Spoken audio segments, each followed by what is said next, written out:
महाराष्ट्र क्रांती news, आवाज सर्वसामान्यांचा। दिग्रस ग्रामसभा रखडल्याने तूपटाकडी ग्रामस्थांचा यल्गार, ट्रॅक्टरमधून पंचायत समितीवर धडक, ठिय्या आंदोलन। ग्रामसभा घेण्याची वारंवार मागणी करूनही प्रशासनाच्या दिरंगाईमुळे संतप्त झालेल्या तूपटाकडी ग्रामस्थांनी अखेर थेट पंचायत समितीवर धडक देत प्रशासनाला जाब विचारला। ग्रामसभा न झाल्याच्या निषेधार्थ तब्बल 55 ग्रामस्थ ट्रॅक्टरमधून दिग्रस पंचायत समितीत दाखल झाले। डबडी वाजवत घोषणाबाजी करत ग्रामस्थांनी कार्यालयातच ठिय्या मांडल्याने प्रशासनाची चांगलीच तारंबळ उडाली।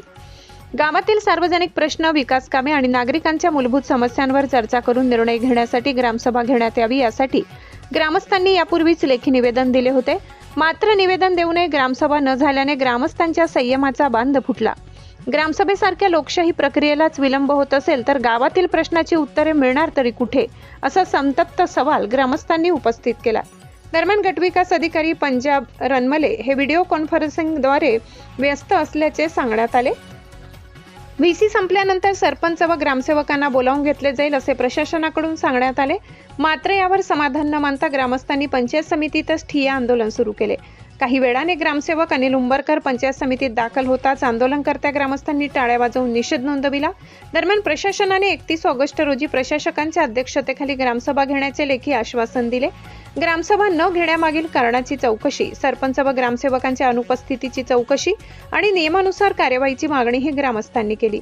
आता प्रश्न केवळ ग्रामसभा घेण्याचा नाही तर प्रशासनाने दिलेला शब्द पाळण्याचा आहे। 31 ऑगस्टला ग्रामसभा प्रत्यक्षात होते की पुन्हा आश्वासनांच्या फेऱ्यात ग्रामस्थांना अडकवले जाते याकडे संपूर्ण तूपटाकडीचे लक्ष लागले। महाराष्ट्र क्रांती न्यूज, अशोक जाधव, दिग्रस। तूपटाकडीचा रहिवासी एक तरुण म्हणून आमच्या सगळ्या तरुणांच्या याच्यावरनं एक प्रश्न विचारण्यासाठी आम्ही आलेलो आहोत। इथं आमच्या गावात ग्रामसभा झालेली नाही आहे। BDO साहेबांना 3 वेळा लेटर देऊनही अजूनही त्यावर कारवाई झालेली नाही आहे। त्यासाठी सर्व तरुण आज ग्रामपंचायतीवर गेले होते, तरी तिथे ग्रामसेवक नाही, सरपंच नाही, उपसरपंच नाही, ना कुठला अधिकारी आहे। त्यामुळं सर्व युवकांनी असा निर्णय घेतला की आज BDO साहेबांना एक फिक्स तारीख लेखीमध्ये देण्यासाठी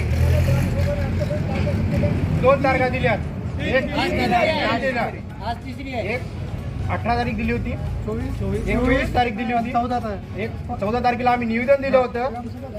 ग्रामसभा एकही झालं नाही, ग्रामसेवक हजरही नाही आहे, ग्रामसेवकही हजर नाही आहे, सरपंच हजर नाही आहे। मग याच्यासाठी युवकांनी एकच हे केलं की आज BDO साहेबांच्या इथं जाऊन सगळ्या गोष्टी द्यायच्या आहेत। 24 तारखेला ग्रामसभा घेतली तर मी त्याच्यावर कारवाई करेन असं BDO साहेबांनी बोलले होते। निवेदन देण्यासाठी आलेलो आहोत, त्याच्यावर कारवाई काय होणार हे आम्हाला हवं आहे आणि प्रत्येक गोष्ट आम्हाला लेखीमध्ये BDO साहेबांकडून हवी आहे। उंबरकर साहेब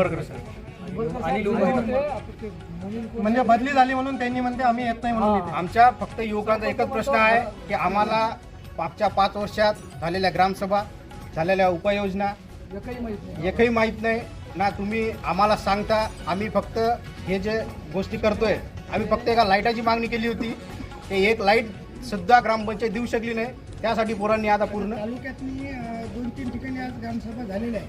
त्या संदर्भात तुम्ही तुमच्याकडे BDO साहेबांना निवेदन दिले, तरी ग्रामसभा होत नाही। BDO साहेबांना काय बोलू शकता?